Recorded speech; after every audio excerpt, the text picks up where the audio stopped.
But what it always comes down to is you have to show up every day and putting in the hard work. That sounds very boring and very German of me. The transition or the transformation of Saudi happened at the right time. Some people call it the perfect storm of sports, right? Hello, welcome to the latest episode in Leadership Blueprint. Today, really excited to be joined by Patrick Raupach.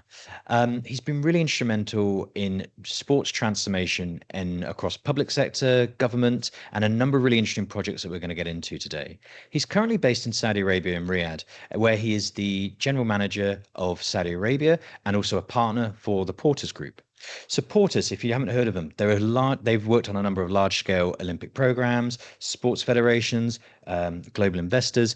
They're really key within the sports consulting world, and I think Patrick's going to give us some really great insight on that today, and then also how that's really being transformed in Saudi Arabia, because I think there's some really interesting stuff going on there. So first off, Patrick, thanks so much for joining us today. I think it'd be really great just to start with a kind of a one sentence kind of overview for people on yourself, and then we'll dive into some questions and we'll go from there. So thanks again for your time.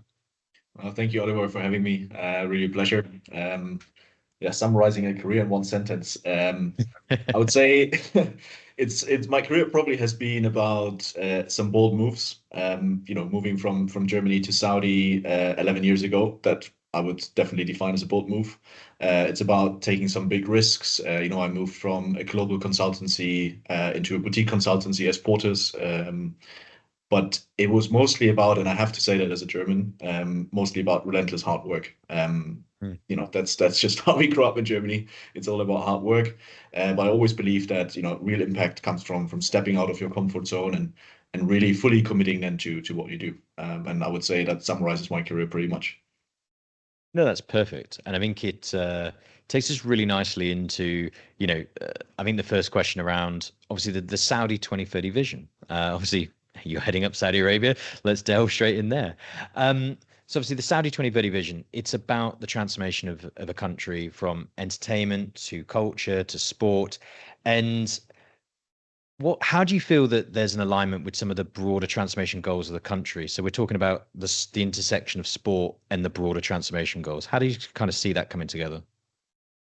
Yeah, look, again, when I moved to Saudi 11 years ago, I moved into a country that was very, very different to what you see now, right? I think what I can definitely attest to is that Saudi Vision 2030 is not just about economic diversification, right? It's also about societal change. And when you talk about sports in that perspective, it's really building about a healthier, more engaged, and more dynamic population. And I think the government or the decision makers in Saudi understood very, very quickly that sports can be a very genuine vehicle for that change. It's also a vehicle for installing and driving a national pride, improving public health, and really fostering a culture of excellence and ambition, right? A very good example of that transformation is Saudi rugby, right? It was just 5 years ago, it was unthinkable that we have Saudi women playing rugby. Now we have a Saudi women's rugby national team playing in front of parents, playing in front of friends, playing on TV, playing in Dubai. And that is just such a good story of transformation of what sport can do. And it's because it's not only that, it's normal now, right? In Saudi, this is a normal thing that women participate in the daily sports life. And that is what really speaks to that element of sports being a vehicle for change, I would say. And that's a really great point. And I think we're going to go into that in a little bit more detail later as well. Obviously JOH Partners, they were doing some sponsorship of, that particular event as well. And I think it's something that really appealed to us as well. And so, I think for me, it's a really interesting one to see, specifically how is sport playing a key role in that transformation. And I think it's the broader societal and cultural change, I think that underpins everything. That's what I find most fascinating about this whole sort of journey. So if you were to kind of look at other countries or other institutions at the moment, what are some of the lessons that they could maybe learn from Saudi, and could Saudi learn from them? So I think a bit of a going both ways. What are some of those key lessons that could be learned going forward in terms of this transformation piece? It's a very good question. What can other countries learn from Saudi? I think is to have a a broad vision that designs a bigger picture and really rallies any entity that has to play a role behind that vision. Mm. I'll give you an example. I'm from Germany, right? At the moment, the German sports sector is in a devastating state. There's no clear vision what we want to do in terms of participation. What role does high performance sports play? What role does elite sports play? So the whole pyramid is scattered around different organizations. No one is aligned, right? In Saudi, Okay. you really feel okay. You have that vision that Saudi wants to play a significant role in global sports, Mm. in predefined sports. Now you have different stakeholders that need to play a role in that. Not everyone is yet collaborating to a level that is needed, but it's a process, right? A Vision 2030 only started 5, 6 years ago, so you need to give it a bit of time to start growing together. But you can Yeah. see that this common vision and that common narrative really rallies everyone behind it. And I think that is a key lesson that other countries can learn from Saudi, that central narrative is so important to drive outcomes and deliver results. That's the only way to do it, especially in a very cultural or deeply cultural sector as sports. Where people it's about people at the end. It's not about a product like automotive or defense. Yeah, and I think that kind of takes it quite nicely into, sport is always seen as entertainment, and ultimately it is entertainment. But as we've said, there are some key underpinning pieces within society change, individuals. What are uh, how are you seeing kind of sport driving those sort of key engagement pieces on a sort of a national identity? How are you seeing that at that level change? Look, for me, sport is definitely more than entertainment, right? Mm. It's obviously when you look at the commercial appeal of sports, definitely it's connected, right? But if you actually break it down, sports is an economic engine. It's a social catalyst, right? So sports create jobs, it fuels tourism, it attracts investment, it's becoming an asset class for investors, but it also Mm. inspires young people, right? It promotes inclusion, it promotes social cohesion, it strengthens community bonds, right? So whether it's a local sports club or you talk about international events, every level of sports somehow has a ripple effect across the whole society and therefore has very strong economic relevance, right? So yeah, sport is for me definitely more than entertainment, and yeah, it just drives the social cohesion in a way that no other sector can really do. Yeah, and I think it's interesting there to hear the level of connection, and it's something which you know I'm aware of, but I don't know if all the listeners are. I think talking about there from effectively becoming an asset class, driving jobs, driving tourism. I think this level of kind of investment is something that maybe is lost at times. People just see it as an investment to bring a new sports star to perform in the country. No, there's a more underlying plan and vision within that. So looking at kind of the women's game, women within sport, and specifically women within rugby, as we mentioned at the start, kind of what are you seeing as some of those social impacts in society? Are you seeing changes already, or is it's part of the 2030 vision, and it hasn't quite got there yet? I'm just intrigued to see, are we seeing some of the changes, or is there kind of they're on the way, not just on the playing of the game, but I mean the social, so off the pitch kind of stuff. Are we seeing impacts happening there? I mean, look, again, I've seen I've witnessed the country now for 10 years, and I've witnessed the Mm. change that is happening. Yeah. And we always have to manage our expectations, especially being an expat in the country, and also seeing with the expat eyes. We have to manage expectations. Again, Vision 2030 started 5, 6 years ago, right? That is not a long time. But what has been achieved in 5 to 6 years is a tremendous effort. I give you an example. So I mentioned the rugby example, but we have the Saudi Games here, right? Saudi Games is basically a national sporting event where I think it's 48 sports. Saudis expat can compete against each other for prize money and rewards and so on, right? Um, but what is fascinating about it is that you see now, for example, I take the paddle or tennis. You have Saudi girls that can choose whatever outfit they want to wear to play in, and it's broadcasted live on TV. If a girl wants to play in a skirt and in a singlet, that's completely fine. If a girl wants to play in a hijab and fully covered, that's completely fine as well. So that level of change that a woman in Saudi Arabia can play sports, that's already a Mm. change. In an outfit that she wants to choose is another, and that it's broadcasted live on TV. Obviously, and we have to be fair about that, is that level of change is probably still in certain pockets around the country, right? So if you look at Riyadh, if you look at Jeddah, if you look at the Eastern Province, that level of change has probably accelerated much faster than it is in smaller regions or more rural areas of Saudi Arabia, right? But in general, I would definitely say that over the last 5, 6 years, sports has tremendously contributed to especially social change. Mm. I mean, it's really interesting to see, without going too, without going political or anything.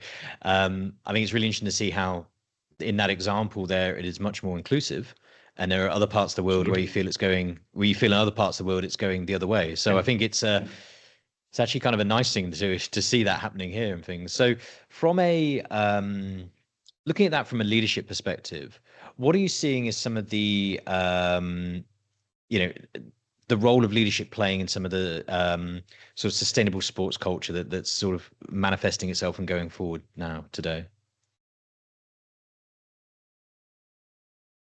I would say, I mean, leadership is always critical, right? Mm, And it's really about genuine leadership as well. If you, I think in Saudi, the challenge at the moment across across different sectors is that you have very talented and highly qualified Saudis in leadership roles, but they don't necessarily have the sector experience yet because sports, a couple of years ago, sports was not really a sector that was looked after, right?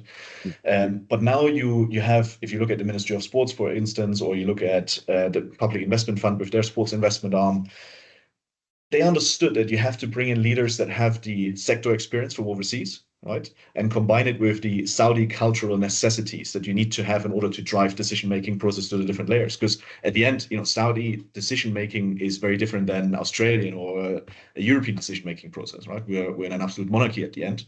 And people need to understand that, and people need to acknowledge that and need to work within these systems. And I think some institutions now manage to get the right balance between having that Saudi leadership that really yep. generally drives the recruiting, drives the agenda within the national agenda and so on, but also then bringing in the right expertise. And I think it's still a process of learning. So Saudi is, a lot of the Saudi entities are still in that learning process of finding the right balance between that. But if you take the example of the FIFA World Cup, the bidding committee itself there's some really great leaders, Mohamed Bilawi, Adwa Larifi. These are the really exceptional leaders that really rally people behind them, that are incredibly humble when they present their case to the international audiences, but they're also very genuine.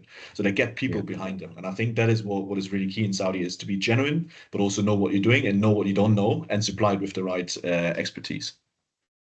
Yeah, I mean that's very well put there. So we're obviously talking about certain sports entities are reinventing themselves, some are being created. What are some of the factors that will mean that some fail and some succeed, or some maybe not fail but don't get it right the first time? What are some of the factors that you're seeing that are working well, and what are some of the things that need to be kind of looked at and maybe adjusted? So it's a very good question. I mean, I have to focus on the sports sector, right? Mm, yep. In Saudi. I think when projects, initiatives, or strategies, when we see them working well, is where they have a high level of collaboration with other entities, right?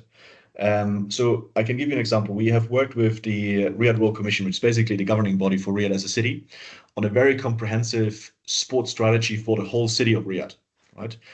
It Yep. looks after events, it looks after the infrastructure, it looks after the participation pathways, it looks after high performance sports. So basically identifying the areas where the city government can make a big difference in terms of delivering sports, but also where they can enable other entities to do the right thing. So in the course of that project and that process, we had to align with probably any entity that has any overlap with sports, whether that's entertainment, whether that's art, whether it's fashion. It didn't really matter, but it was basically the whole any sector that is relevant, we had to align with.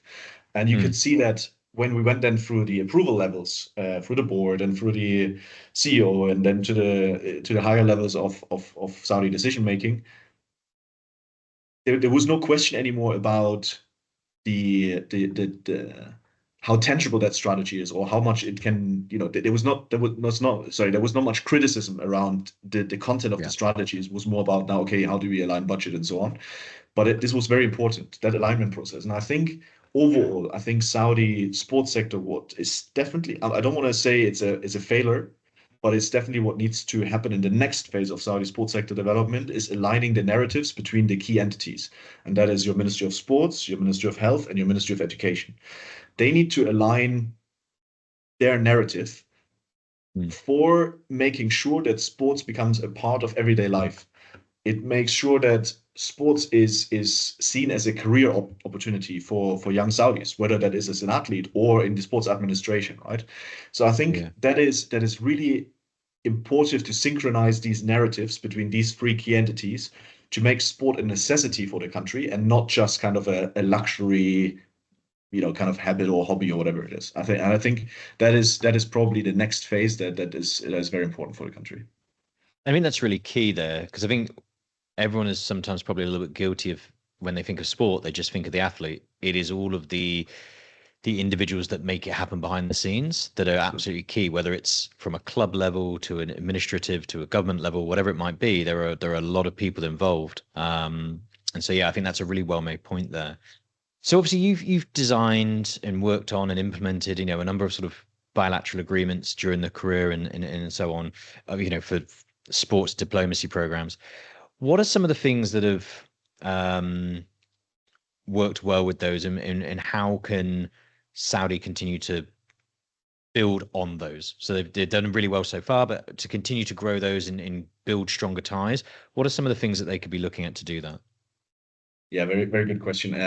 So obviously my background, I started in the German Foreign Service and the advisory arm, right? So anything public diplomacy related is very deep to my heart and my profession.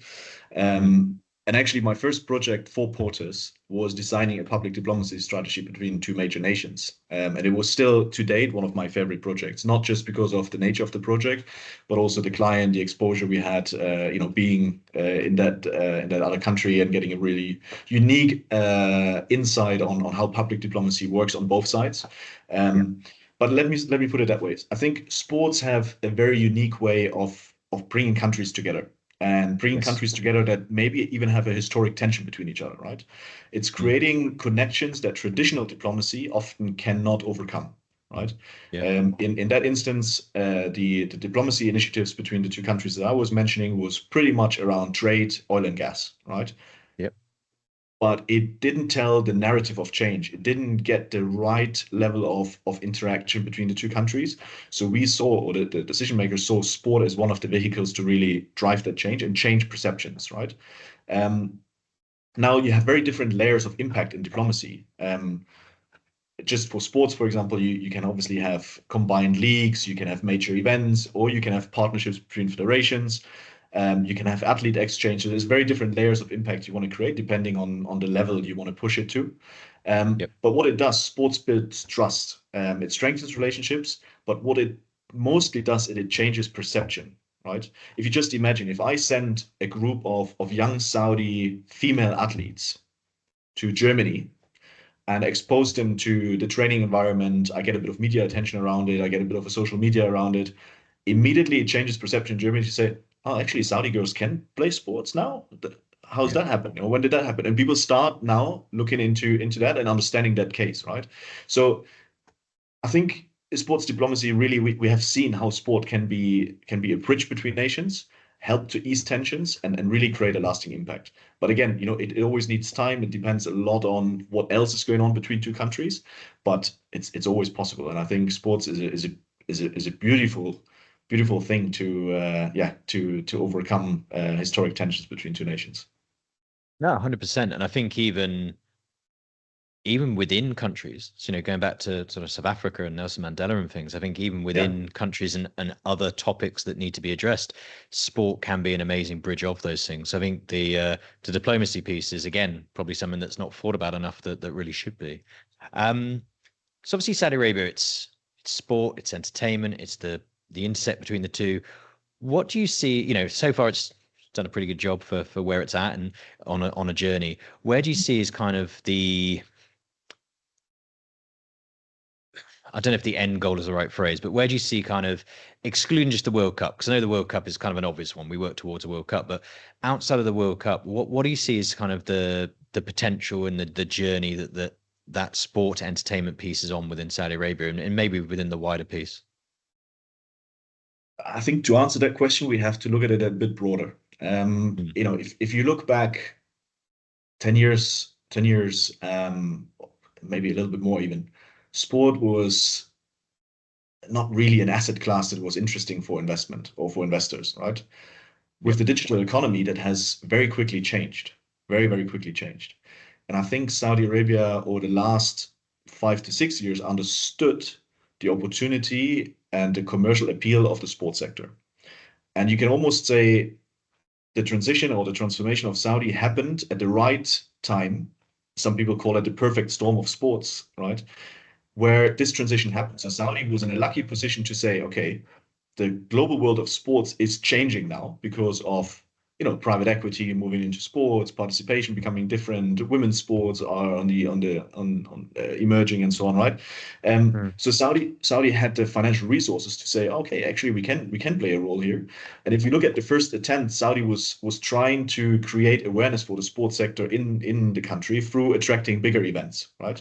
But I think the understanding of the decision makers changed very quickly because they understood this is not just about building a global influence and shifting from being a host nation. But yeah, sorry, it's not just being a host nation for events.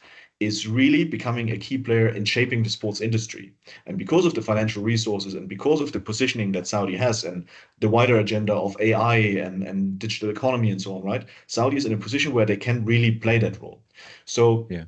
Saudi is making really strategic moves, right? In terms of sports sector investment. It's investing in major football clubs, it's launching new leagues, it's securing long-term partnerships, and it's also developing a pipeline of talent in Saudi. So it's creating a sports economy here. So it's not just about the international reputation. No, there's also something very tangible happening here. Sports infrastructure, high performance sports, participation sports. So all of this is there, and it's Mm. it's about creating a very sustainable ecosystem, right? That positions Saudi as a global hub for talent, for sports talent, for investment.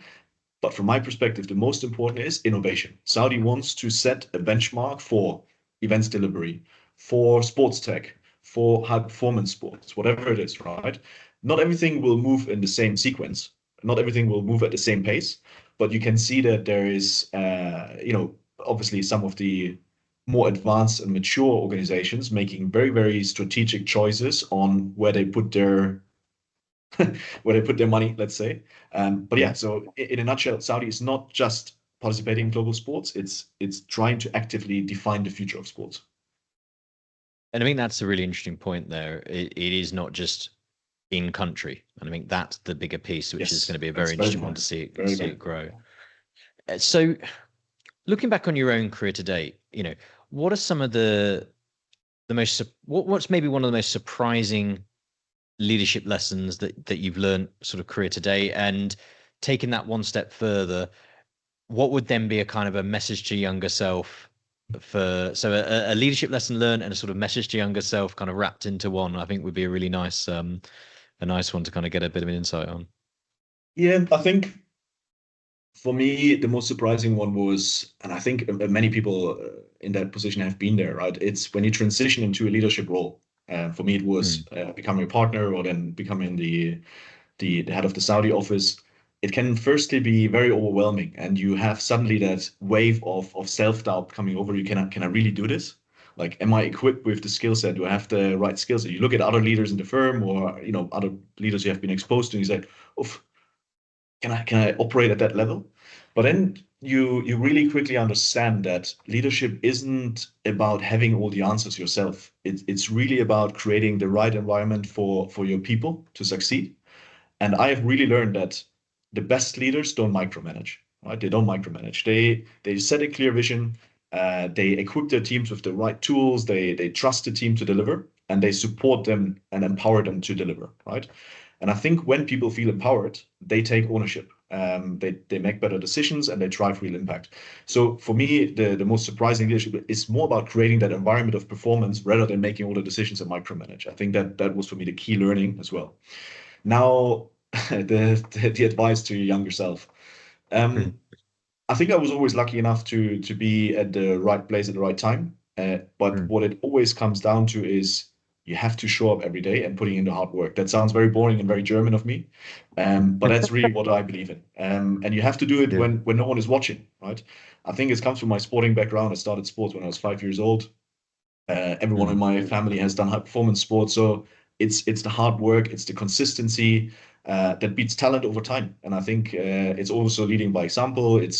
It's pushing yourself, it's staying disciplined, and at the end, let the work speak for yourself. And I think that is for me the career advice to just stick to that and stick to hard work.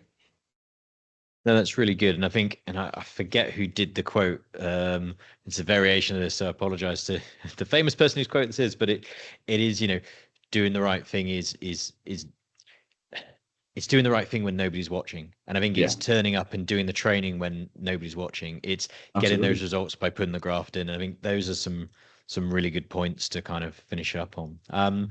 Look, from my side, I think today's been really good. I think we've covered some really interesting topics from the big to the small, from the leadership to the from yourself to the country, and I think that there's some really interesting times ahead for obviously the Portas Group, for Saudi Arabia as a whole, and I think best luck to you, sort of leading that forward for the organization. And I think from us at the Leadership Podcast, thanks so much for joining us today. I think I've really enjoyed it. I hope the listeners have as well. Please do like, subscribe, and share the article. And if you want to reach out to Patrick directly, please drop him a message or leave a comment below. And once again, thanks so much for your time today. And we'll speak again soon. Thanks a lot. Thank you very much, Oliver. Thank you for having me. Thank you.